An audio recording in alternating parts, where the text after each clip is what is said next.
Hey, saltwater anglers, and welcome to the Lower Chesapeake Bay Fishing Report, your local report, whether it's good, bad, or ugly. This podcast is part of the Great Days Outdoors Network, and each week we'll be talking to local experts to learn ways we can become better anglers in our pursuits offshore, nearshore, and inshore. To keep this amazing fishery healthy and thriving for generations to come, remember to protect what you pursue. Summer fishing is fired up with warm water and hungry fish moving into the bay. So let's hear who's making the show possible, and then we'll jump into the reports. What's up, everybody? Before we jump into this week's episode, I want to take a pause and talk about something that's important to me. I hope important to you. A big part of this podcast in the community is that we've all been able to work together from time to time and help each other out. And we've got a bunch of great tournaments and other events that go back to helping folks of all different types. But in this case, this is an opportunity to both help somebody while also potentially winning a really cool prize for yourself. So a good friend of the show just recently reached out, and his name is Zach Lathrop. And Zach's mother is dealing with some really expensive cancer treatment. And Zach is also captain of the Not Working charters. And what they've done to create a really cool way to raise money while also providing a chance for somebody to win a full day charter trip. They've put together this raffle. So I'm going to put a link to it in the show notes. The cost of entry is really cheap. It's $20. You can buy a ticket for $20. You'll be entered. You can either contact Zach directly at 804-832-5969, or you can click down in the link in the show notes here, and there'll be a link to the Facebook. Again, that's Not Working Charters, and it is a full day charter trip. It is going to be drawn live on August the 8th. So you have exactly 2 weeks to get in there and get your name in the mix. 100% of the proceeds are going to go to benefit Zach's mom as she goes through this difficult cancer journey. So again, Not Working Charters, really cool raffle opportunity to win a full day charter, and every single one of the tickets that you buy is going to go to help his mother with her cancer treatment. So hope you guys get a chance to get in there and get in the raffle. Look forward to seeing whose name gets drawn, and I'm sure you guys will have a fun day. He runs a really great charter. He's been around for a hot minute. The boat looks great. It'd be a really good time. Great opportunity. Again, charters these days, $800 to $1,000, $20, you're in there. So guys, stick around. We'll be right back with a report, and look forward to talking to you soon. When you're on the water, your boat deck should work as hard as you do. Deck It Hampton Roads offers custom non-skid marine flooring solutions built for comfort, traction, and a clean finished look. Whether you fish hard, cruise with the family, or spend long days barefoot on deck, Deck It helps make your boat safer, cooler, and more comfortable underfoot. Their process includes digital scanning, CAD design, CNC precision cutting, and professional installation for a custom fit instead of a one-size-fits-all solution. Ready to upgrade your boat? Call Deck It Hampton Roads at 434-378-8004 for an estimate and to see how good your deck can look and feel when you deck it out. All right, guys, welcome to this week's show. It's Thursday morning. It's raining cats and dogs, which is a great time to hang out with a captain and talk shop. So it's a rare morning when a captain gets to sleep in, and this morning we got that opportunity. I want to welcome back to the show Captain Jake Bolts with Flying Fish. How we doing, Captain Jake? I'm doing great. Man, Got a day off. I was gonna say, how good does it feel to sleep in? Because you talk us through you have like 17 jobs. What are all your jobs? Well, I just have two, but I work at the Maryland Pilots, so I do that for a week on, week off, switching between days and nights, and then Mm-hmm. yeah, run trips on the boat and do a lot of boat work. So yeah, that's my two main things, but it keeps me plenty busy. Yeah, that's it's definitely no dust job, that's for sure. And keeping up with a boat like you guys have, that's a full-time job just in and of itself, which is a newer boat to the Flying Fish family. So tell us about the boat, when you guys got it, what is she powered with, and what are some of the features on board? Yeah, we got it last March, so we've had it a little over a year now, and originally it had QSM 11s in it when we got it. Fished a whole summer with that. And then this past winter, it was in the boatyard for 7 or 8 months, and we Mhm. repowered it with C12s, cats, 715 horsepower aside. So it's like 50 more horsepower aside from the motors we had previous. And she's about 3, 4 knots faster at cruise. So Nice. very, very happy with the performance.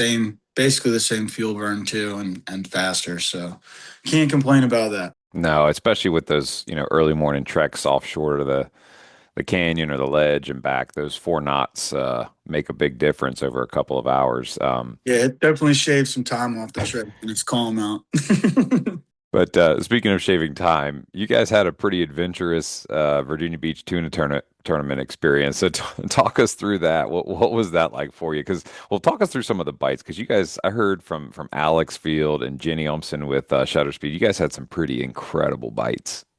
Yeah, we got there in the morning and it was me and Zach Castro had run down there together and found a little area of fish, and we were just on like the north side of the Oregon Inlet Fleet, and Zach had got a bite, so I went out that way, and we found the pilot whales, and pilot whales were everywhere. And first bite we got, I was around the pilot whales, and I saw them start jumping, so I came across them. The fish swam right down the side of the boat, and I thought we were going to get hit on just about everything, and we ended up getting 2 bites, and one pulled off, and another one we had on pulled a lot of line off and got it down into the chair. I think we had it on maybe a minute, and a shark ate it Oh, completely off.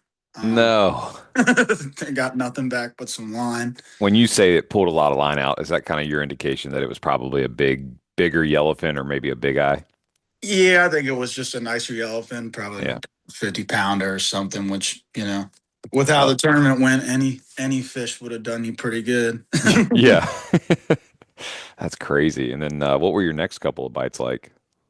We only had one more bite after that, and same. I saw some skipjacks and bonitas up top, and got over top of them, and man, I marked I don't know how many tunas, below the boat, and I thought again we were going to get a bunch of bites, and ended up just getting a single bite, and gave it down there to Alex, and he got it pretty close to the boat, and I could tell something changed, and got it up there, and we got most of the fish, but it did have a nice big old bite mark out of it. So that one was Ah, cute as well.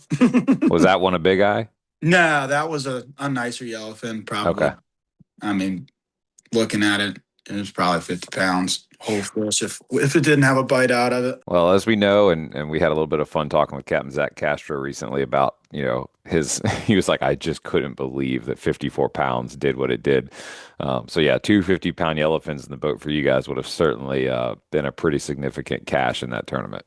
Yeah, yeah. I always seem to be a little snake bit in that tournament, so I don't know what I got to do to change that. But I was happy that we even got 3 bites, because I think most all the guys in fish the tournament never even had a tuna bite. So Yeah. I know I Well, was in the right area. Just shark didn't let me I have them. know.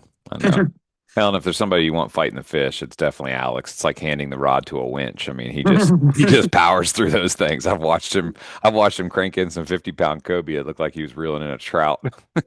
Yeah, I don't. It didn't. I don't think it mattered who you had or whatever on the rod that day. The sharks were so bad. Everyone on in the Oregon Inlet guys were fishing. I sounded like 80% of the tunas that day got eaten by sharks. It was if you got a bite, you were just waiting for it to get ate. Do you do you think the sharks have gotten wise to when a number of boats are trolling in an area? Oh, 100%. Yeah, and I think they're even wise enough to hear the change in the sound when a boat slows down when they start fighting fish, and they just Oh, come. interesting. That's the dinner bell. Wow, that's very interesting. Yeah, because I recently had somebody kind of explain to me the science of how a shark hunts with its, I guess it's sonar or some sort of scent locating thing, but they'll hear, I guess, a disturbance, and then they start doing circles, and then they close the circle until eventually they hit the blood trail, and then they sort of like follow that in. So imagine they're doing some sort of locating with the sound, like you said, of the boat, and then when they hear that pitch drop, that frequency drop, boom, they go for it. Yeah, that, and a tuna that's hooked, who's struggling and doing all these crazy maneuvers and tail beats. I'm sure they can sense that, and Yeah. it. I can tell you sometimes it. I mean, I've had them. They they bite it, and I've had them get ate within 5, 10 seconds of biting. It Wow. does not take long. I think sometimes they're just swimming with them. Like following the school, and they For the know school. yeah.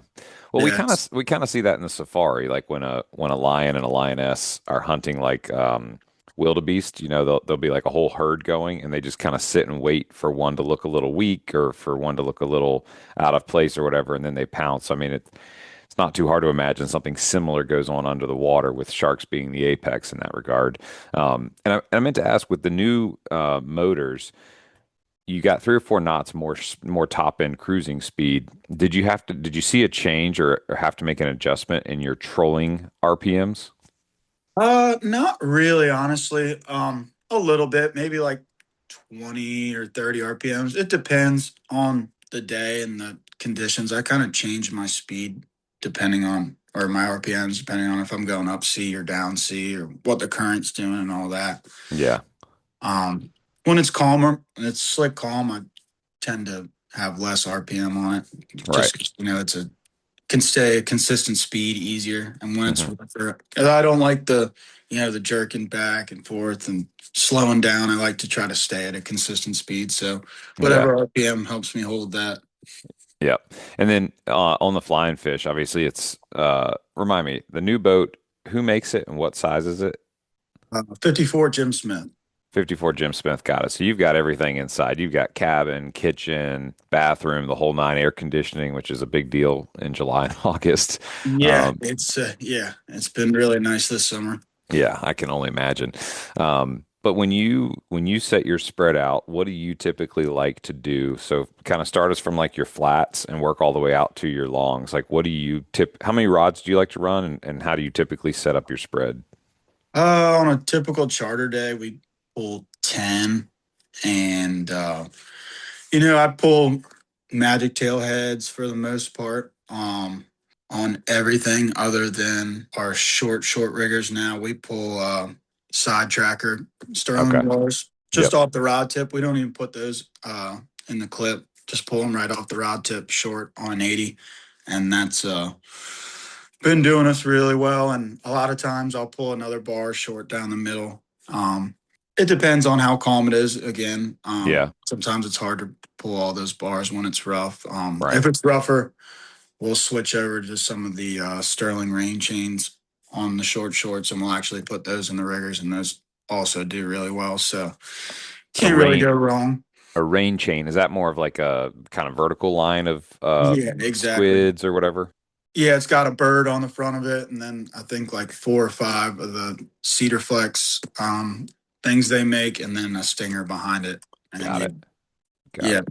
it's a Well, vertical line, but yeah, those squids kind of wobble around. It's had a lot of luck on those. yeah, and the bird, and this is obviously, these are things that like you learn a lot about as you get into offshore fishing. But for somebody who's maybe an inshore fisherman or just a bay fisherman, they may not know some of these things in terms of how they work, or the expense, which is a whole other level. I think a side tracker bar is what, a couple $100? It depends on the size. They have them from like 18-inch bars up to 36. Okay, We pull the 36s, especially, when it's a little rougher out, because the bigger the bar, they'll do better when it's rougher out. right, and it And acts almost like a planer of sorts. So it pulls the baits outside of your prop wash essentially, right? yeah, you got your port and starboard ones, and then they have one you can like sit there and adjust and kind of make it however you want. It's called a dial tracker. Oh, that's So we cool. just pull a port and starboard off the rod tip on our short baits, and yeah, Yeah. they get out there outside the prop wash in the clean water, and yeah, they work really well. And then a bird, when you talk about a bird, it's got like little wings, right? And what is it designed to do? Well, first of all, I think it keeps some tension, and also yeah, it splashing along and skipping along creates some more commotion. But yeah, when it's in front of that chain, it keeps the tension and keeps it pulling straight. Yeah, I've got an experience with a bird that still to this day breaks my heart.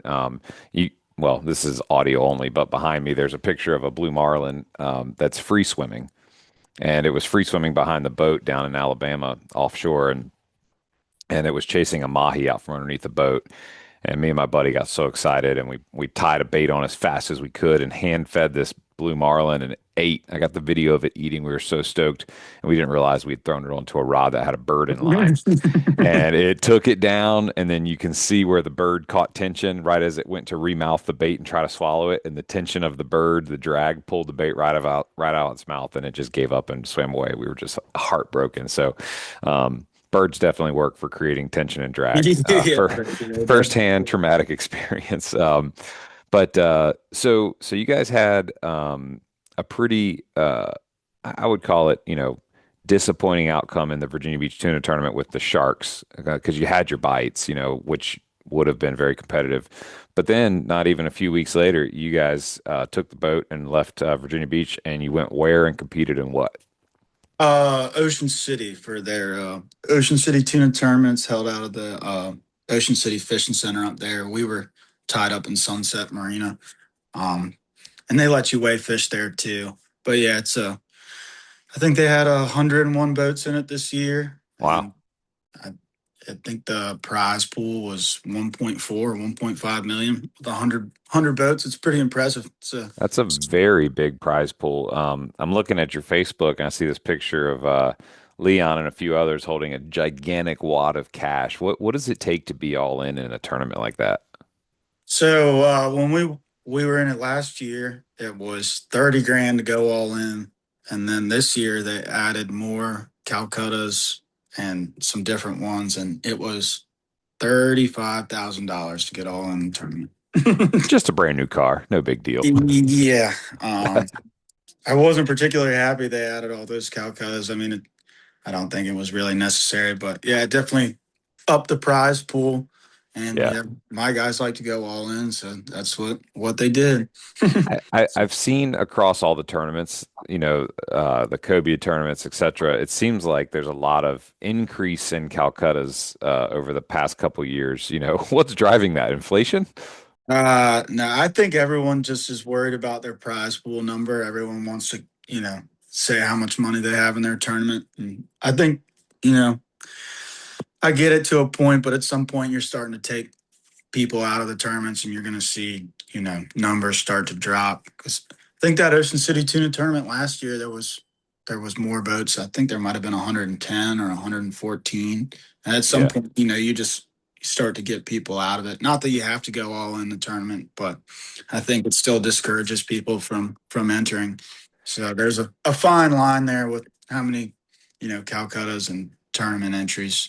Pure flat slick lures are tried, true, and guide approved. Slick lures catch big speckled trout, redfish, flounder, and more. You can cast them a mile, and they produce a highly erratic bait fish imitation with a twitching retrieve. The tournament winning slick has helped many anglers set personal best records. Whether you're fishing the OG slick, the smaller profile slick junior, or the versatile lil slick, one is sure to find that unforgettable thump we're all after. Visit your local tackle retailer or pureflats.com for your favorite color and rigging combination. Go sling some slicks today. You can't catch them on the sofa. You make a good point there. It's like that's the old good book say, everything there's a season and a time and all things in moderation. And I think with these tournaments, I think yeah, it does seem like there's sort of this I don't know, maybe unnecessary drive pushing things up, up, up when it could be more leveled off and stay at like a more fun competitive level. Yeah. Oh yeah. Yeah.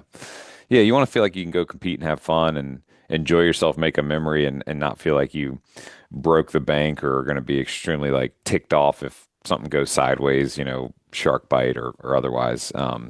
Yeah. But I yeah, think the Virginia Beach Tuna Tournament does a great job with that. I mean, it's a really affordable tournament for everyone. And I think, everyone can go all in without breaking the bank on that tournament. And that's why you see, so many boats getting into that one. I mean, I think we had 115 or something this year in the Virginia yep, Beach tournament. So I yep. think they Yeah, do a good job not getting greedy with Calcuttas and stuff. for sure. And it's such a well done tournament. I don't know of any tournament, and again, I'm speaking from my own experience because I've not been to Ocean City or the White Marlin, but the way that Bob and that team at Sinclair does the Virginia Beach Tuna Tournament is to me unmatched in terms of like the entertainment value. Having those parties every single night, having Captain Reese out there doing all these fun games. I saw the one new game this year where it was like the number game, the I don't know. multiples of seven. I wasn't a part of that one. Okay. So I'm sitting there and I'm like, you almost had to pull out your calculator, but the game was he lined everybody up and then he started on the far left person and you just had to count in order. The only thing was is you couldn't say the number seven or a multiple of seven. So you one, two, three, and then if you got to, seven, you would have to say buzz.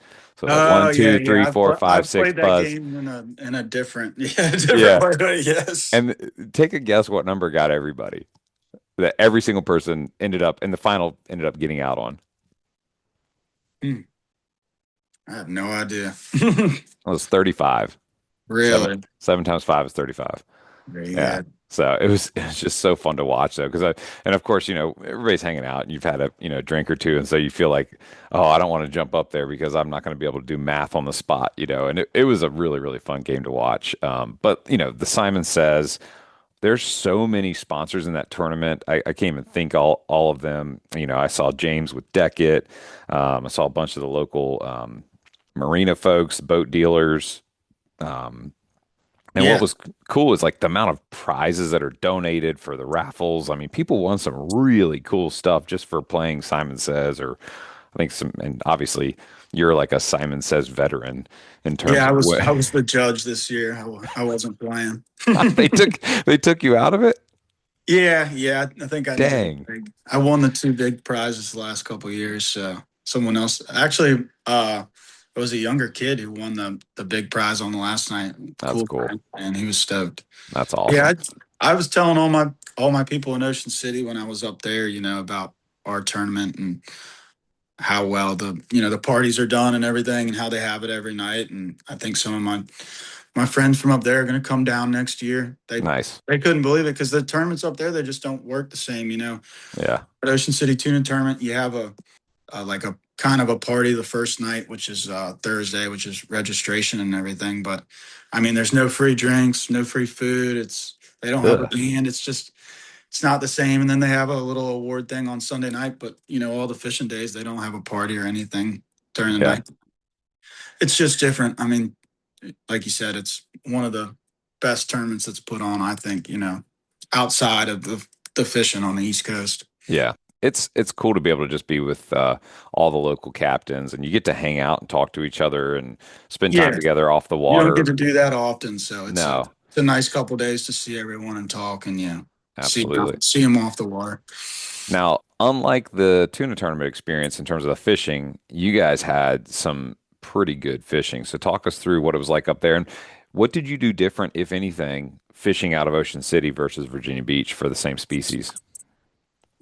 So actually, the fishing going leading up to that uh, tournament up there was not very good either. And I was talking with two or three of my close buddies up there trying to figure out a plan, and no one had really figured anything out. And there was a piece of water that was coming in from the east, and we figured we were all going to run out there and just see if we could get lucky.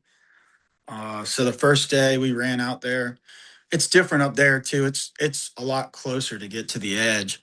So Okay, I ran out and I crossed the 100 fathom line. I was only 50 miles from the inlet. Here that would be more like 60, nice. 65, depending on where you're at. And once I crossed the 100 fathom line, I still had 25 miles to go, Oh, which wow. just kind of blew my mind.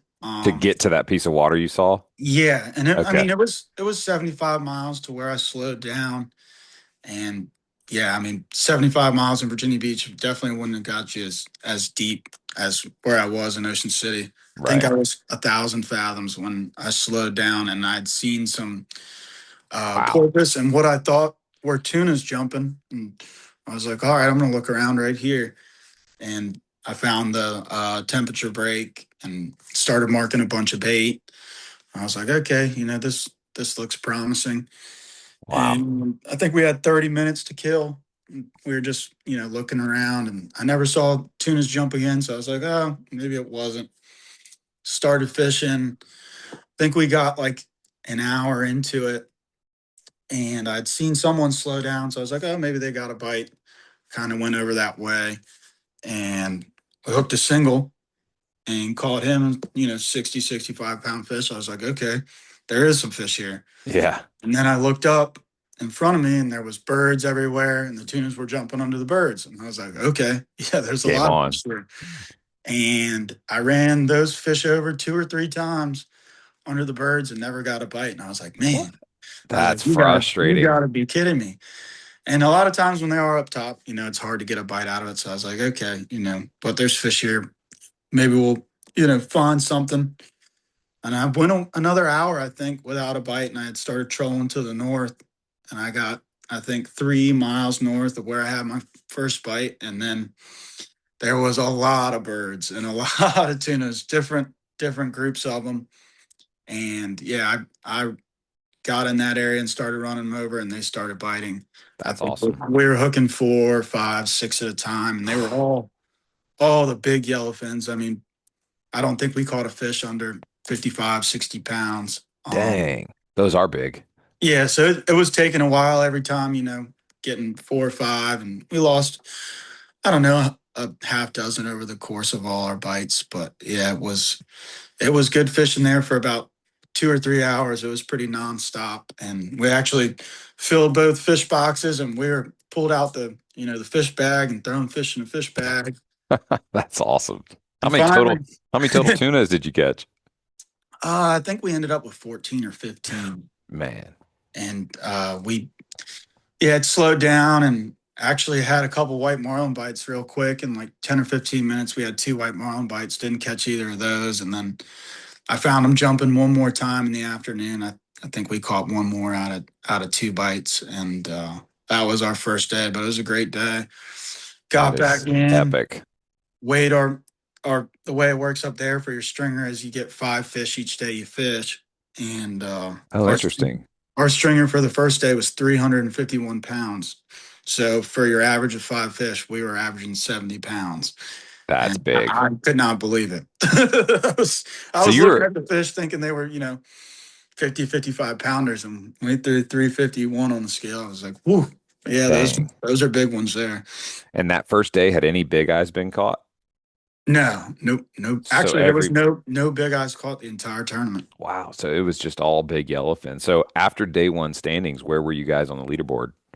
I think we were in like fifth or sixth place, something like that. We were in a really good spot. I like, being right there. And I Just think in the first hunt. first place had us by maybe 20 pounds or something. Right. And like, yeah, I know I can make that up tomorrow, if everything goes right. Yeah. Yeah, I was feeling pretty good after the first day. So it's a 2 day tournament. Yeah, you fish 2 out of 3 days up there. Okay. And then you weigh your biggest 5 fish, and then you end up with what, a 10 fish stringer essentially? Yeah, if you catch 5 each day, and then the tournament's split in half between single biggest fish and stringers, so you can only win one half of the tournament. Okay. So So you like, can't win big fish and big stringer. no, I mean I think you can win like a little bit of money on the other side, but you can't take the like the grand prize for the other side, Oh, that's because the cool. guy who actually won it this year had a 200-pound bluefin, and he would have won all the money on the stringer side too. Oh, wow. So yeah, he had a really good tournament, and I guess they want to spread the money around some. So yeah, No, that seems totally fair, and it kind of like eliminates the fact that like everybody knows like yeah, somebody's going to get lucky and catch that unicorn, and then instead of them getting to smoke both sides of the tournament, they just get the credit for the one. And was that the only bluefin tuna caught, or were there others? that was the only legal one that was caught. So that what happened was, out in that hot water that we were fishing, um, there was a bunch of giant bluefins out there closer to the tournament boundary, which the giant bluefins do like those big pieces of Gulf Stream water that push in, Yeah, and there was a lot of ones that were way too five, big. 600 pounds caught. That yeah, and that guy he got lucky and caught one that was 72 inches out of all the fish, Dang. up to 100 inches long. And that's a Wow. needle in a haystack, and it's a risk because you start messing with those things and you might waste, a couple hours trying to catch one fish or have to cut them off or whatever. So, you know, Wow. good for him for finding that one. Yeah, that's impressive. Man, so what happens day two? You get out there, you just got to catch five more fish in theory. Did you Yeah. guys go to the same water? Yeah, I went right back to kind of where I left them the day before. And as soon as I slowed down, I marked some on the bottom machine. I was like, okay, they're still here.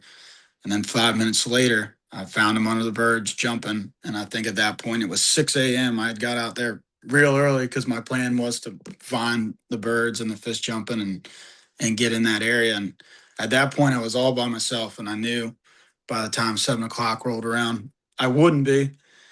And boats kept trickling in, but I was doing a good job of trying to keep my boat between the fish and the other boats so they couldn't see it, what was going on.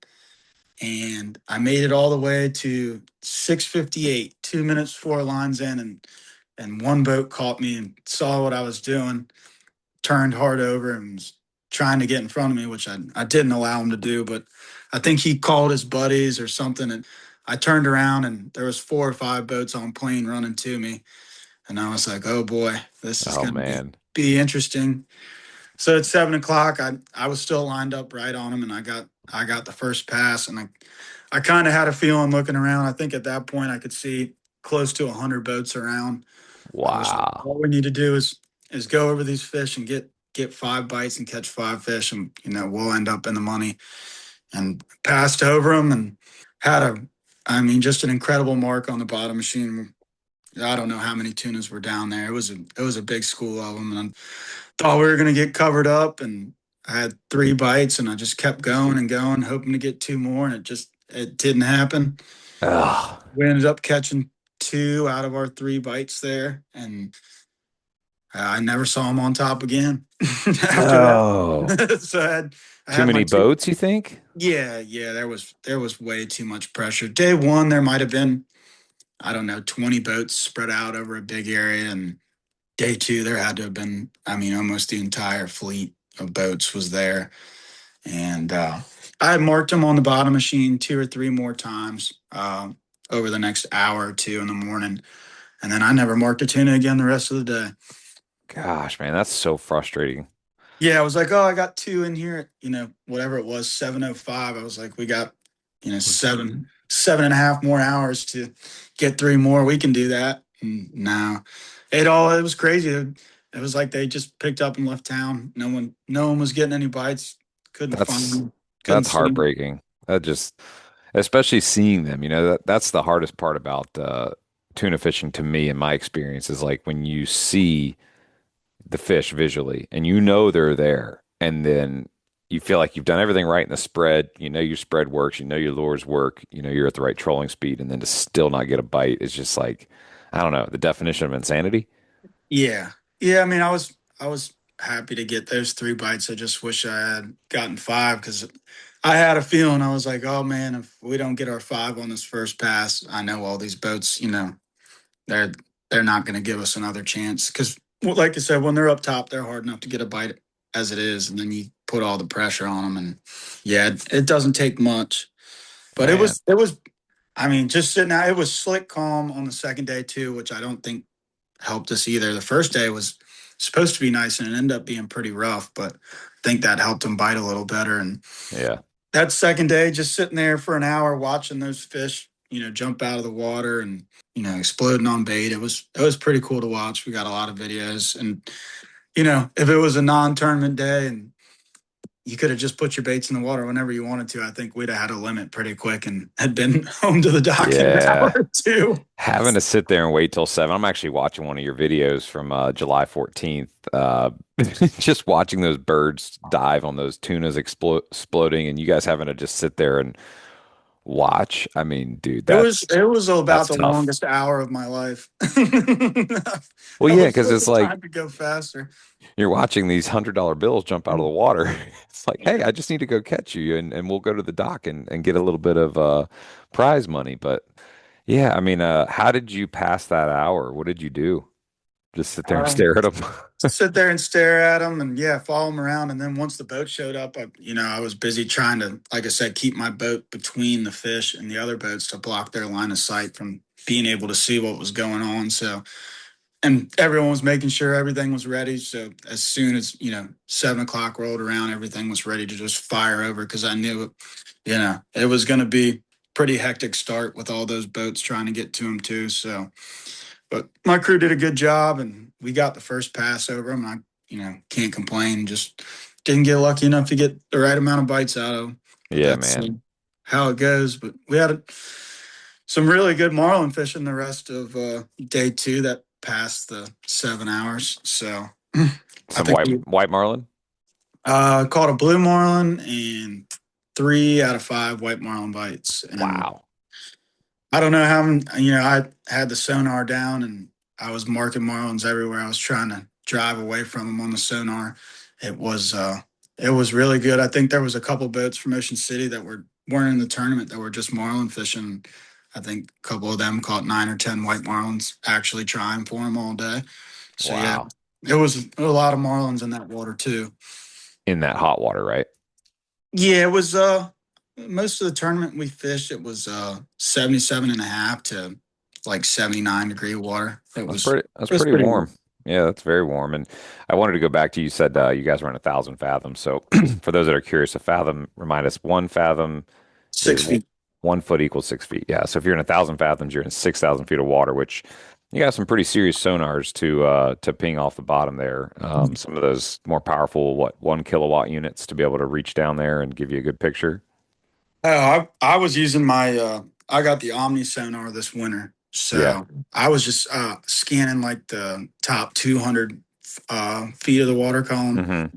and that's all I'm really concerned about in that depth. Yeah. And those tunas, if you're pulling something that drops down into that like 30-ish foot range and they're at, suspended at 100 or 120 feet, they can see that and they'll come up to it, right? Yeah, I mean, I like when I run them over. I like to see them on the bottom machine from anywhere from like 50 to 120 feet. I feel confident I'm going to get a bite. Anything really deeper than 120 feet, sometimes you get a bite, but I don't feel as confident. And that was the problem. Yeah. Day two, I marked them 2 or 3 more times that morning, but they were all down there 150, 180 foot. And I was like, man, I just don't think they're going to come up off this mark. You got to get lucky and have them up higher in the water column, and Yeah. it definitely have your chances go up when they're Yeah. up higher.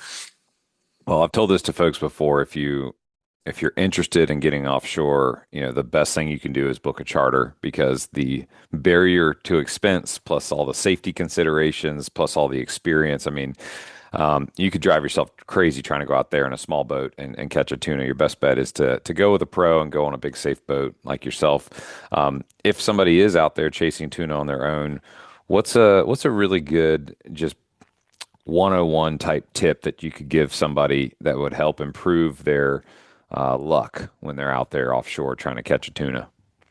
I mean, the biggest things I look for when I'm tuna fishing, obviously, I'm looking at water shots, looking for temperature breaks, sometimes cleaner water. I mean, tunas I've caught in some nasty looking water that looks just like the stuff we have in the bay.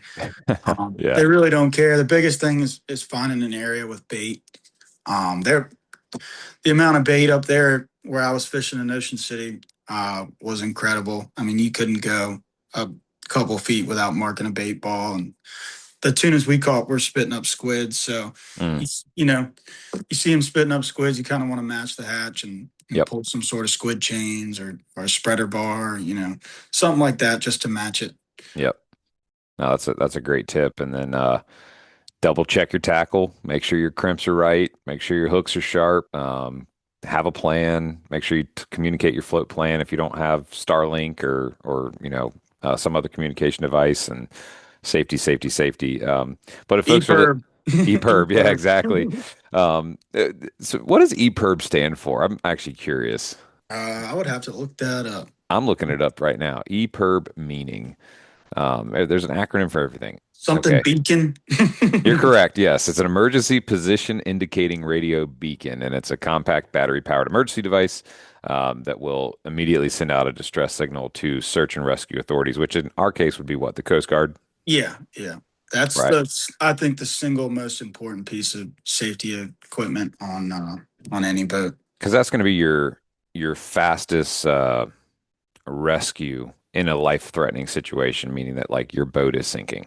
Yeah, and that way, it sends them your exact coordinates where that thing is at, so there's no wasting time trying to figure out where you're at. They at least have if you can keep that thing with you, they know Yeah. exactly where you are. But at least if it gets away from you, they have a starting point, and they can Yep. do all their calculations on the drift and stuff from that. And yeah, your Yeah. chances of being found go Much quicker. way up with that.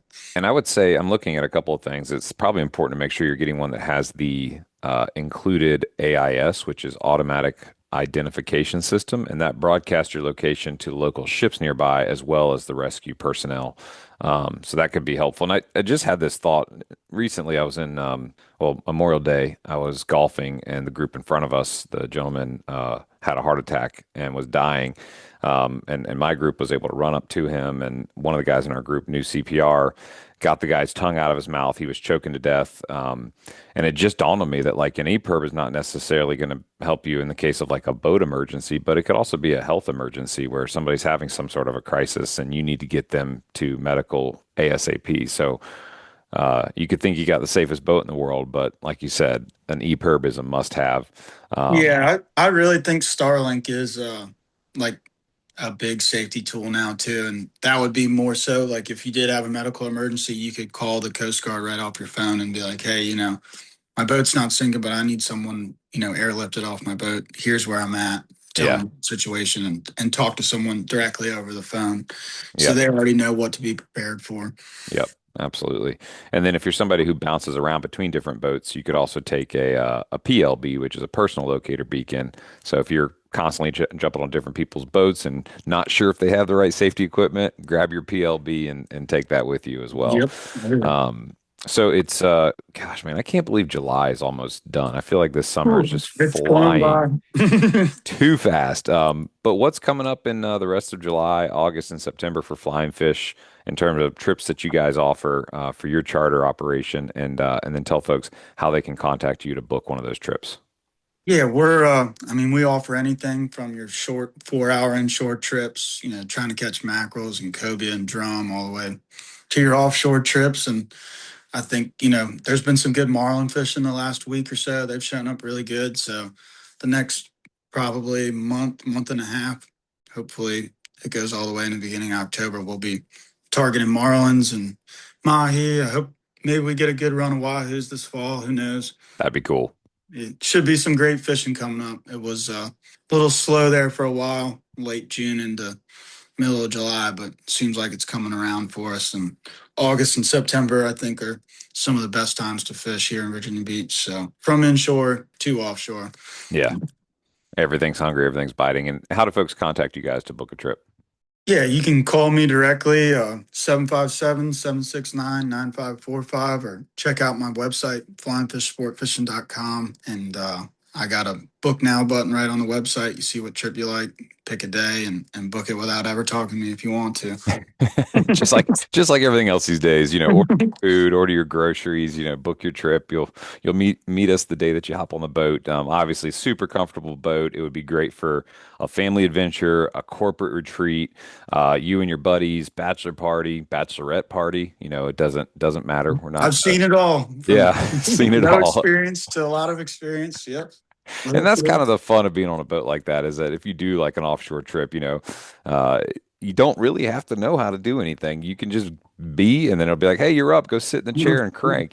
So, Yep. um, but yeah, well, man, it was good catching up with you and hearing about the recent adventures of flying fish, and congratulations on the new motors. I heard Caterpillar's been fantastic with their warranty and response time. Yeah, Gregory Poole's been awesome. First class. Would suggest them to anybody. Yep, he's out of One Cheese, correct? Yep, they got a Wanchese branch and then another one down, I believe, in Moorhead. But Yeah. yep, Yeah. they're fantastic. Yeah, I mean, besides your mate, your mechanic is probably your next most important part of your team on any boat, but especially on a charter fishing operation. So, but Absolutely. yeah, man. Well, excited to see what the rest of the season holds for the flying fish, and thanks for coming on the show this morning. Yes, sir. I appreciate it. Thanks for having me on. Absolutely, folks. That's going to wrap up an in-depth look at some Pretty exciting tournament fishing, the good, the bad, and the sharked, and then a little bit of a look into what it takes to have a proper spread and be ready to get some bites. Hope you guys learned something. I picked up a couple of tips myself.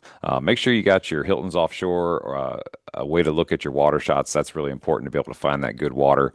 And we'll look forward to chatting with you guys soon. Stick around for a quick word from our sponsors who make this content free for you each week. We'll be back with you real soon. Turn your dock into more than just a place to park your boat with Slipski's Dorado Oasis cover. Engineered for both beauty and protection, the Dorado Oasis transforms your dock into a shaded, all-weather living space, perfect for relaxing by the water or entertaining friends. Built from marine-grade aluminum and premium fabric, it also provides year-round protection from sun, rain, and debris. Whether you're lounging dockside or keeping your boat covered and ready to go, Slipski delivers comfort, convenience, and peace of mind. Slipski, think outside the boathouse. Visit slipski.com. Boaters know the unexpected can happen. That's why Seato offers 24/7 on-water assistance with priority service for members. Whether it's a dead battery, running out of fuel, engine trouble, or needing a tow, Seato's fleet is ready to help. Membership includes unlimited towing in your home area with no distance or dollar limits, fuel delivery, jump starts, and more. Plus, members receive exclusive discounts on fuel, electronics, dockage, boat insurance, and other boating essentials. With over 500 ports nationwide, Seato has you covered wherever you boat. Join today at seato.com/great days. Seato, your road service at sea. All right, y'all. Hope you enjoyed that conversation with Captain Jake aboard Flying Fish, talking about what the world is like when you jump into these big tournaments for tuna. And I hope you learned a few things about things you can do when you're offshore to improve your chances of getting a hookup on a tuna fish. But I want to steer the boat back towards the near shore and inshore activity and catch up with a captain we haven't had a chance to talk to in a while. But whether it's him, his daughter Ava, or his daughter Kate over at Long Bay Point, or Ava bouncing around on, I mean, she's on a different boat every day of the week, but you've seen Wingman Guide Service around. Captain Josh Bourne. Welcome back to the show, Captain Josh. How we doing this morning? Hey, Luke, good, buddy. Glad to be back. Just been busy. Took a couple of days off with this weather system and ready to get back out and fish. I bet, Excited man. for any time the Northeast comes through. The fishing's really good afterwards. So Why do you looking think forward that? to it. Why do you think that is? So you say when a northeast comes through, you feel like it helps to improve the fishing? Yeah, after that, you'll hear guys talking about we need the water to turn over. Uh-huh. It just does something. It's a reset. It brings some cooler ocean water in, which is always a good refreshing. You know, some of those inland waters were touching 90 degrees Oof. last week, it's too much. Wow. And then the fish, they react well to it. If you talk to all the old time chum guys for Cobia, they always wanted to go chumming on a northeast wind because the fish are on the bottom. So after they stay on the bottom for a couple days, they're aggressive to come to the surface. So that's when the sight fishing gets really good. So Yeah. looking forward to it. That's awesome. Well, it's great to hear. That gets me encouraged and excited too, because I know sometimes when we have these, weather systems, I get concerned thinking it's going to push the fish down or mess up the salinity on the surface or whatever the case. I do want to get a Cobia report from you, but before we jump into the reports, remind our listeners, what kind of boat do you run and what are you specialized in with Wingman Guide Service? Yeah, I run a 36-foot Chesapeake Bay dead rise. Very unique to the waters of the Chesapeake. Has a Ford cabin on it, real comfortable. Allows us to do a lot of things. Has a real tall tower. Nice. Yeah, it is a very Classic, tall tower. Being from Maryland. Yeah, being from Maryland, I always, the dead rise was the boat to have. So what Yeah. I lack in speed, I pick up in a lot of other areas. Yeah. Yeah. How tall is your tower? Like from the water to where your feet are? So it's 22 to my eyes, and I'm 6 feet tall. So That's up there. yeah, it's up there. That is up there, up there. Um, I miss some fish that are close sometimes because you're looking so the far angle's a out. little farther out. Yeah. Yeah.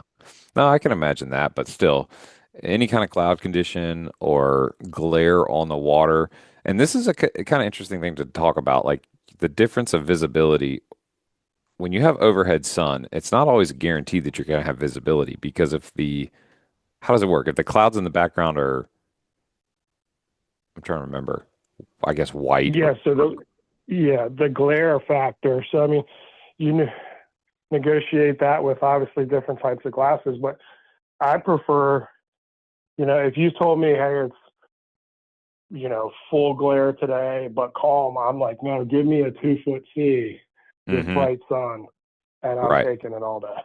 right, because that chop and chunk allows you to have a little texture on the water where you can really see through and I've Yeah, when worn the wave comes up, it allows light penetration. right. As opposed to when it's completely flat, it acts like a mirror and reflects back to you. Yeah, so when those white clouds are in the distance, the bright sun's bouncing off of that and shooting that white glare back onto the surface, and it can become very difficult to pick up any contrast when you're looking down at the water. And I don't know about you, but I've worn all kinds of different glasses through the years, and my past several years and several others I know, I've kind of settled on these Maui Jim HCL bronze with the squint technology. And I don't know what it is about the squint technology, but that top and bottom third of the lens is your gold mirror. But then the middle section is the actual bronze lens. So you're getting like full texture or full contrast where your eyeballs looking, and then the glasses are kind of squinting, and I'm using air quotes for you. I don't know what your experience is or your lenses are, but that's something I've found to be uniquely helpful is the right lens, the right glasses. Absolutely. Yeah. I wear a bronze lens with a silver mirror on it. Yeah, those are They're fantastic different. too. And Uh, people need to try different stuff because the color of your eyes matter too. yeah, yep. Whether you're blue or brown or green in terms of like what Yeah. colors you naturally contrast, and really the best thing to do there is, especially if you wear uh, a prescription, prescription or not. I use Gilbert Eye Care. They're also one of the sponsors of our show. But Dr. Gilbert and his team, I've known him for years, and great local resource right in the heart of Virginia Beach and an office in Norfolk. But if you've never been to, I had never been to see a an eye doctor before, so I didn't have trouble reading or anything like that. But it's worth going just to get an eye check. But then also you get to kind of get fitted for frames, and if you have a prescription, get your prescription lens in there. But it's like you think about everything you invest in for your boat, your tackle, and engines, everything. And it's like really with cobia fishing, your eyewear is the most important tool on the vessel. Absolutely. Yeah. My daughter Kate uses Gilbert, so we're familiar with them. And Yep. your eyes are, I've been blessed to have great vision, so I was never a concern of mine. But as I get older, I'm like, wow. And then wearing these glasses all the time, I wear them all the time now because I just don't do well. Yeah. Plus blue eyes, it's just harder. So Okay. So yeah, you've super got important. blue eyes. Yeah. Yep. Yeah. Yep. And I've got brown eyes, and I've fished next to some blue-eyed folks before, and it is interesting to see the things that you'll see first and the differences between the two eye colors. I'm not going to say I think it's an advantage, but I've noticed like with brown eyes, it seems like you're able to pick up those brown contrasts a little bit quicker than maybe some of the blue-eyed folks. Um, but I mean, that could just be total conjecture. Yeah, I mean, it's interesting to think, but it's like, how would you ever know the difference? Because you only get one set of eyes. Right. Unless you're like one of those special kind of dogs where they got the one blue eye and the one brown eye. Yeah. I want to meet. Now, the husky. Yeah, the husky. That's right. Actually, it's funny you say that because I do know a guy with one blue and one brown eye. I need to call him up and take him fishing just to see what happens. Anyways, I got distracted there. So take us back. So the boat you run, it's got this huge tower. It's super comfortable. And then you guys can do what types of fishing on that boat? We can pretty much do it, anything in the bay. I've started to reach out a little bit and do some windmill trips. So I've got the range to go out there. It's a little slower, so we just have to plan our day. But, we build most of our trips around fishing right here in the bay. Cobia, red drum. We spend a lot of time mackerel fishing. We take a lot of families. So that's a real good way for the kids to get their sea legs and catch a few fish and start to understand the process. It's for someone who comes and wants to cobia sight fish and has never really done it. there's a learning curve there about the patience that it takes, because Yeah. sometimes it's hot and heavy right away. Sometimes it happens, in a very compressed amount of time late in the day. So you got to kind of explain that to people when they're staring at you in the tower and trying to figure out what's going on. Because, how do we fish without a fishing rod in our hand, or, Yeah. things like that. It's truly hunting in a boat, and it's you're out there trying to take a picture of lightning. It's going to be a lot of waiting, Yeah. and then all of a sudden it's going to happen. But if you get it, it's so worth it. And I've tried to explain this to folks before too, but it's like it almost doesn't feel real that you're getting a sport fish level fight experience, with a cobia, because you haven't gotten up at 3 in the morning, ridden offshore, which really, if you think about it, it's kind of the same thing in terms of the amount of time you put in before a bite. You're getting up at 2 a.m., Yeah. you're at the boat by 3, 2.5 hours of riding out there, putting your spread out, maybe an hour or two before you get a bite. So you've got that 5 or 6 hours before getting a bite, which really is not unlike Yeah. what cobia fishing can be like. But when you get the bite, it's flipping epic, and the fight is unbelievable. Sometimes they'll do aerobatics, several runs, and then when you get them boat side, you know, the average listener maybe these days has an idea of cobia and how strong they are. But like, talk us through, like, when you get them boat side, like, how do you manage such a strong beast into the boat? Like, what's your protocol on your boat to get them into the boat without losing them?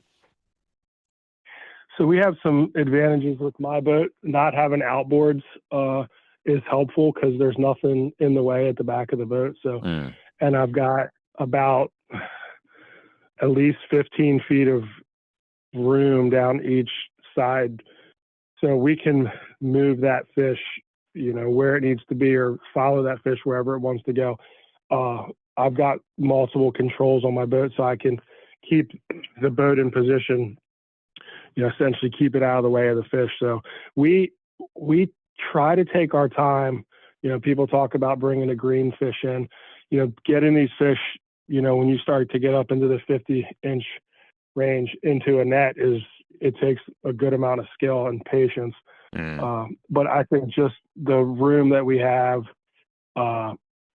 in the boat makes it a lot easier than what the average, center console would kind of struggle with, because that motor is back there and you yeah. can't land that fish at the back of the boat where I can. So, you get opportunities where I like to have it on the side, but sometimes it just happens. I don't like to leave my boat side to when I'm fighting a fish, because then the dominant current is still controlling that fish. So I constantly bump my boat in and out of gear, or I keep it in a tight circle. Hmm. If you can keep that fish's head into the current, he doesn't feel that pressure, because it's more. I mean, he's feeling the hook, but it's more natural for him to swim into it. So Right. it allows us to get him. I mean, we've got him up to upper 70 pounds, so they will go in that net. You just have to understand when the time is, and more importantly, when the time isn't. Yeah.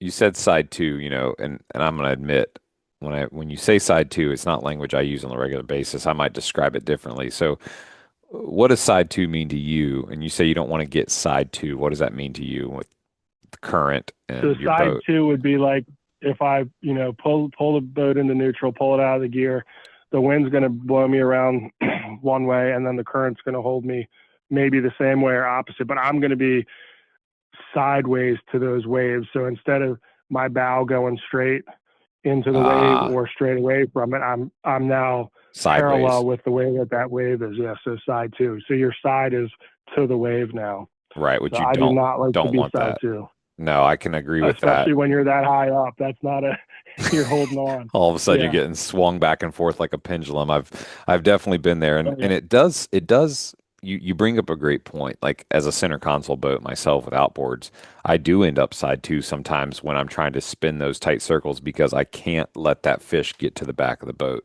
So that is a big advantage Exactly. that you've got, where you can really focus on operating the boat the way you want it to, and you've got that full 270 degrees, around the back side of your boat from side to side and the back, where you can fight that fish and net that fish. So that's definitely a big advantage. And then when it comes time to communicate? And this is something I always struggle with. Like, how do you communicate with your mate who's got the net and your angler to keep everybody on the same page and execute, proper, netting of the fish? What kind of things do you say to them at those moments when it's time to do it? Everything that we say to them at that moment, although they've been told it before, is new to them because of the pressure, and they're excited.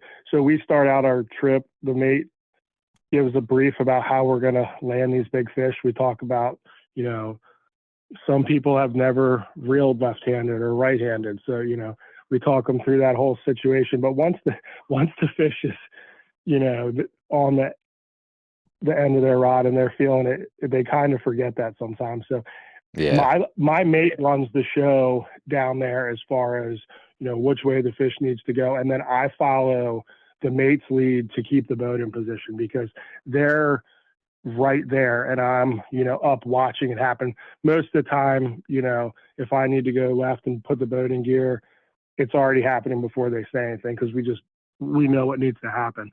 But that last the transition after we hook the fish, bringing the rod down, that's one of the places where we tend to lose a fish every once in a while because we've got that long distance from the back of the cabin to the back of the boat where we're going to fight the fish. And I keep the boat in gear when that happens to keep tension.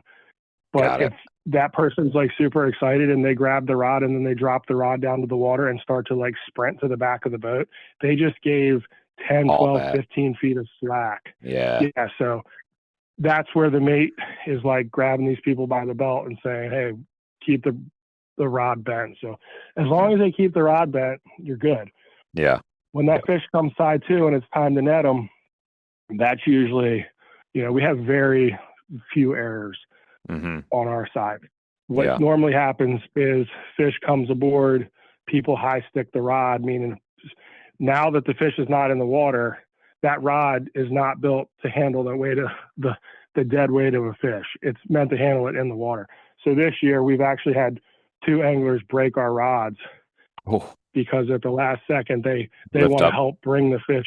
Yeah, like the Yeah. fish is already in the net. So yeah, and the charter rods never break. It's always the expensive one. So, Right. The one where you're like, yeah, no, son of a gun. no, yeah, Yeah. I've but I've yeah, I've had Ava a few. actually got Go ahead. the rod broke. The fish was in the. We lost this fish. Hold on. Yeah, we lost the fish that I'm talking about here, which very rarely happens. Lady tried to pull the fish into the net and she high sticked the rod. The rod broke, came up and hit Ava in the face. Oh, The fish was gone. Yeah. ouch. Ouch. Yeah. So Well, sore you subject. yeah, that's absolutely a sore subject. And yeah, I heard you use the terminology brief earlier, and that reminded me that you served our country as a Marine for many years, and obviously a big part of the military is safety and training and sort of process driven execution, right? So like, how much of that do you carry onto your charter and your boat when it comes to your daily operations? Yeah, I think a lot. I think pretty much, after 20 plus years of living that life, it's just something you do. It's something I do in all parts of my life. So yeah, I mean, I like people to be on time. I like them to know what's going on. I try my best to communicate, what our plan is for the day. Obviously, safety concerns. We do a brief every day for, everyone, whether they've been on the boat or not. And just try to keep a very professional, low stress environment. These people are choosing us and using their time and spending their money, so we're going to give them everything we got. Yeah, no, that makes perfect sense. This podcast is brought to you by EMS and Indeck PVC decking. Hooks rust, lines tangle, the one that got away always does. Some things aren't meant to last. This isn't one of them. For coastal homeowners, marina and dock properties, and waterfront builders, Indeck delivers a premium finished surface without the constant upkeep. Indeck's capped cellular PVC dock and deck boards never rot, clean up easily with soap and water, and offer strong slip resistance in wet or dry conditions. Indeck, designed for what comes next. See the full line at pages.easternmetal.com/great days. Well, something else that you guys do on your boat, which is Awesome. I admire it. You guys are a big supporter of Mike Roby and his team over there at Hooked on Hope.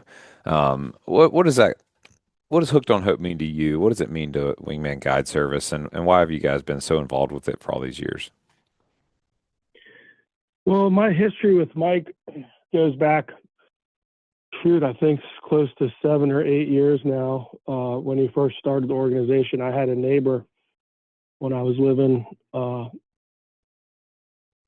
off by Rudy Inlet, and I was kind of getting started here in Virginia Beach, and she had learned about this organization, and she wanted to donate money, and she said, look, I want to donate money, but I want this trip to be with Captain Josh. So, you know, then Mike calls me, I don't know who he is at the time, and tells me about the organization and that this donation had been earmarked for us to take this family. And I was like, okay, I'm in. Well, obviously, you know, as a father and someone who has two completely, you know, healthy children and a healthy stepdaughter, like, you see this child who's did not deserve what life has handed them. And, you know, the fact that you can take them fishing, something that we obviously enjoy, we've made it our career, and that they're getting the same joy out of it. You know, for me, I was all in at that point. So I set aside specific dates each year to give Mike for the families. I think I've taken 4 families out already this season. Nice. And I have a few more.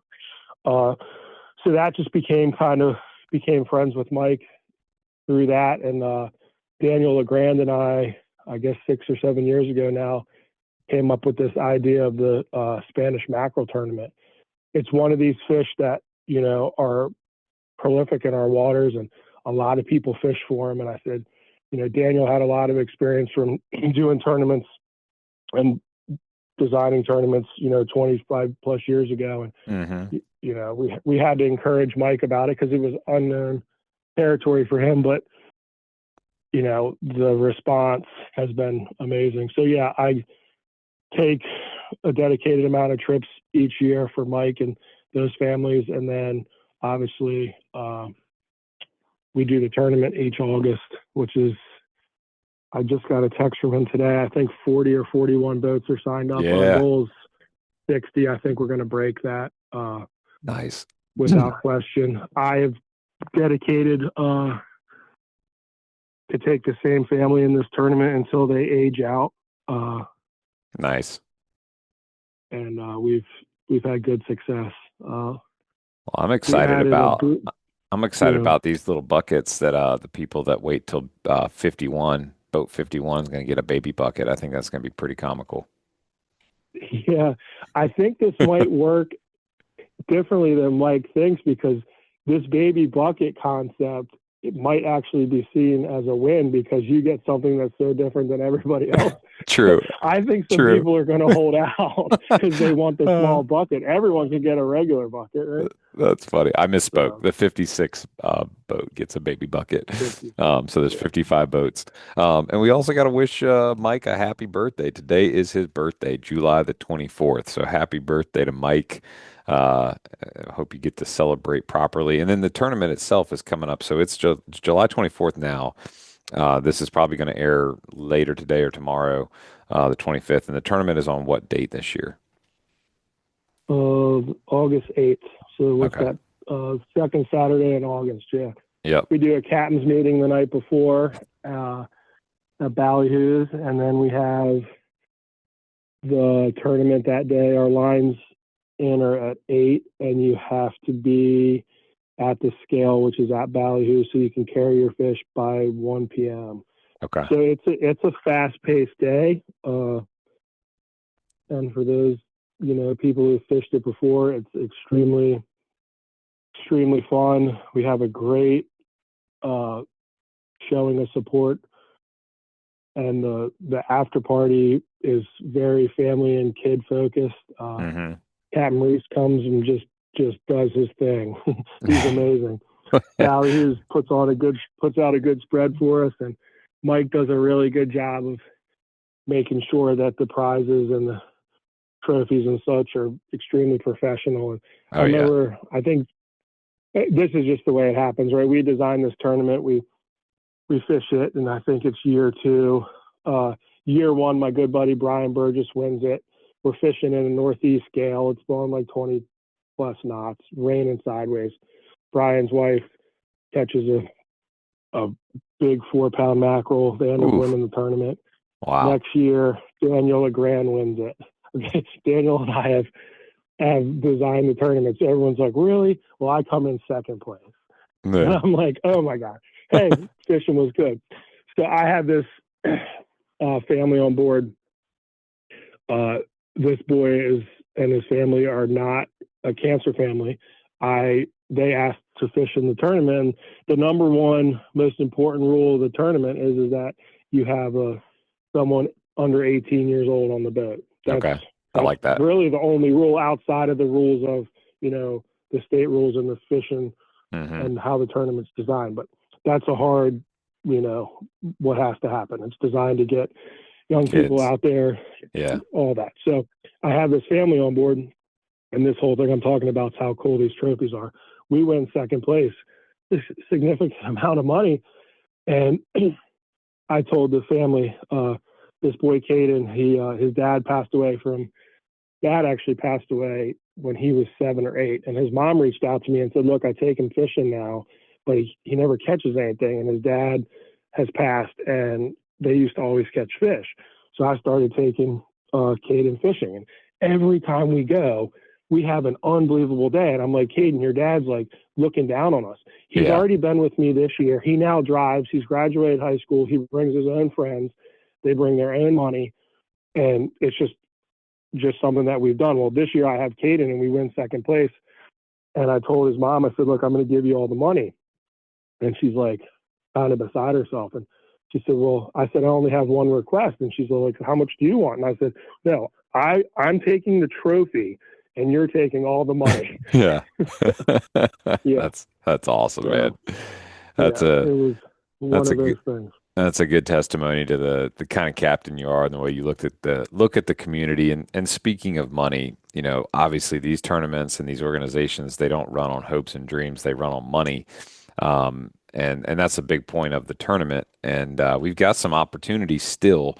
If anybody's listening to this, I don't care what your business is, tree removal, landscaping, insurance, you got an attorney's office, you know how easy $1,000 can come and go.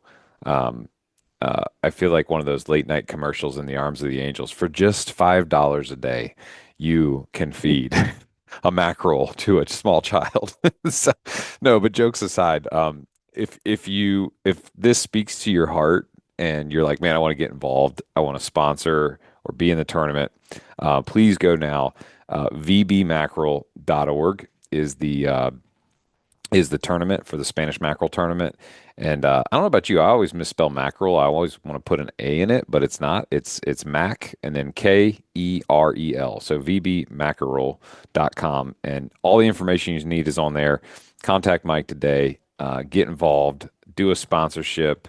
I don't know that there's a better local charity. If you're in the fishing community, I cannot think of a better local charity to put your money into. And what I love about it is like guys like you and Captain Eric Myers and so many others, Captain Trip Seed that get involved in this. What I love about the organization is that the money comes in and then it comes from the community and then it stays in the community. It helps the kids. It helps the charter guides. It's a win-win across the board. And I know that through the years, this has gotten pretty competitive. I think last year, Captain Bill Pappas with Plain Hooky won first place with the only mackerel they caught. So I'm going to be very interested to see who edges out first place this year. Yeah, no, the fishing is a little different this year. I think we're lining up to have a very competitive day like we did 2 years ago. We added a bluefish cow cutter, which I actually won last year, which is extremely... last year, I think there was close to $4,000 in the Calcutta, and wow, yeah. Back to Nikki and her boys. I had Ryan Porter as my mate. That it just the mayor. This tournament the mayor. The mayor, 63rd Street. He fishes with me every year for this. He knows when it is. We lock it down a year out. My daughter Kate has come along and really got excited about it. And I told Nikki and her boys, I said, look, you're on my team until the boys age out. And so last year we win the Calcutta, and she's super excited. I said, Nikki, I'm going to give you all this money. And she says, what? I said, yeah. And she tells me, and this isn't, she told us in public last year, and she had she had been saving, she needed $1,700 more to pay for her car. Yeah. I was there. Yeah. She got $2,300 from the Calcutta, and I was like, look, it was meant to be. So, dude, and I gave the mayor a fat tip. So. Yeah, man, I remember her getting up and speaking actually at the end of season gathering that Mike held. And dude, stories like hers where the money comes in from the community, stays in the community, helps people in the community. It's a pretty special little circle of life, if you will. So again, I just want to take a moment, if you're listening to this, you got a business, you got a few extra coins clinking around in your pocket. Please, this is a great cause, and come out if you donate as a sponsor, or if you come and participate. These parties at Ballyhoo's are some of the most fun, not because of the fact that they got great food and great drinks, but it's such a awesome little microcosm to be around all the charter guides at one time. You want to talk fishing and have fun and swap some stories. That's the place you want to be at. It makes me think of Ginny Olmsen and Shutter Speed with her tribute to the Bay. It was so much fun to be in a room with all these guides. I can't even put it into words. It's like you just, put magic in a bottle. That's what it is. You're in there. It's become real popular. There's a lot of charter guys now who set this date aside. I mean, if you go down the list right now of the boats that are in it, you're going to probably see close to 10 charter captains who've decided that this is what they're going to do each year. So, and I think Mike could tell me, I think 16 Answer families are fishing the tournament either with the charter boat or on their own. That's awesome. Yeah. That's a big impact, and you can't really put it into words. I remember talking to Mike about it and him explaining it. One of these days I'm gonna have to get one of the cancer families on the show just to explain the feeling and the impact that it has when your whole world has been doctor's offices and doctor's visits and insurance bills stacking up and you name it. And then just to get to like put all that away for a moment and go get on a boat and go catch fish and make a memory together and have fun. I can't even imagine what that feels like. But that sense of hope that it gives them for that day, it's priceless. Yeah, I had a boy named Caleb and his brother Liam a couple days ago. And to my understanding, I know that they had never caught a fish before, maybe not a saltwater fish. They might have caught a freshwater one. And I don't think they had ever been on a boat. So, I mean, if you think about these young boys and they're jumping on this big boat and they're like, this is like big time for them, So they both catch their first fish with me. One boy gets a little seasick, and I'm like, look, I can take you in. He's just looking up at me. He's like, I'm good. I'm like, all right, buddy. This is teaching you grit too, So it's just the highlight of my season is taking these families to the tournament. The fact that my daughters have gotten into it so much and they want to help out. And Sarah, my fiance, she's the weighmaster, and my stepdaughter Cameron does a lot behind the scenes over the years with helping Mike prep and a lot of things. Mike's got a lot of good volunteers. If you come to this tournament and see the amount of people who are wearing Hooked on Hope shirts and helping out or manning tables or trying to raise money, it's pretty impressive. Oh yeah. Yeah. And Sarah, your fiance, she's incredible, and a shout out to her and the whole team at Freedom Point. If you've got any financial needs, benefits, long-term planning, etc., for your business, her group over there, Josh Rockwell and Ryan Riggs, fantastic to work with. But man, before we wrap up, is there anything that you wanted to tell our listeners about Wingman Guide Service that we didn't cover? No, I've just been blessed to have about 90% return clients, and it makes it a little challenging sometimes because I would like to get some new blood and expand a little bit, but I'm fine with it. I look forward to seeing these same people every year. They've become friends. I go to weddings and graduations and unfortunately sometimes funerals. But, you know, just a family business trying to give people a good day on the water, and looking forward to fishing here in the next couple of days. That this northeast storm has passed. Cobia fishing should be really good. Awesome, man. If folks want to get up with you and book a trip aboard your awesome boat and hang out with you and your mate for the day, what's the best way they can contact you and book that trip? Yeah, the best way would be to go to Instagram and look up Wingman Guide Service. All my info's there on our page there. I don't do a website. I haven't really had the need to. But you can find me there at 910-467-6410. I've kept my Carolina number since my time in the Marine Corps. I'm not changing my phone number, you know. No, I don't blame you. Plus, from what I understand, I think we're almost out of 757 numbers because of the area code's gotten so used up. So, but at any rate, man, thanks for being on the show, and excited to see what the fishing looks like after this northeast blow. We'll have to check in with you after the Hooked on Hope event. Probably have you and Mike come on and maybe the winner and do a little debrief of how the event went, and hopefully you guys come out on top. Yeah, that'd be great. Maybe we could link one of those families in and that'd be cool. Little different spin on it. Yeah, yeah.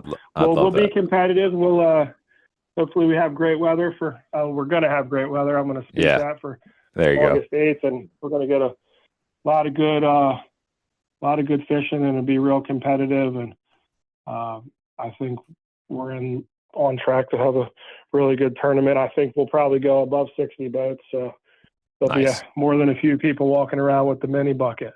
Heck yeah, that's going to be fun. Well, Captain Josh, man, thank you so much for being on the show, and we'll look forward to catch up with you real soon. All right, Luke, thank you. Thank you. Folks, that's going to wrap up a really cool in-depth segment talking with just an all-around great guy, great father, great fisherman, and great part of our community, Captain Josh Bourne with Wingman Guide Service. Like we were talking about, check out vbmackerel.com to get involved with the Spanish Mackerel Hooked on Hope fishing tournament and fundraiser coming up in just 2 weeks. I hope you guys enjoyed the show this week. I learned a lot. It's always good to get into the community and find out what's going on. Be safe out there this weekend, and hopefully we'll get to hear some really great reports about this post-Northeast cobia fishing. Till next time, tight lines, y'all. Warning, this product contains nicotine. Nicotine is an addictive chemical. Black Buffalo products are intended for adults age 21 and older who are consumers of nicotine or tobacco. If you're 21 or older and use nicotine or tobacco, it's time you charge ahead to Black Buffalo, America's only credible smokeless tobacco alternative. Black Buffalo dips just like the real thing, but without the tobacco leaf or stem. Get it now at Wawa, Circle K, Sheetz, Love's, Pilot, Racetrack, and many more that you can see on their store locator at blackbuffalo.com. Black Buffalo Tobacco Alternative is everything you love about dip, nothing you don't. All right, y'all, that's going to wrap it up this week. Please subscribe, rate, and review wherever you listen to podcasts. And remember, to get your free AFCO Camo Sunglasses Cleaner Cloth, text the acronym LCBFR to 779-345-2918 to get your promo code and be added to our email list so we can send you the new show each week. You guys keep on whacking them and be safe out there.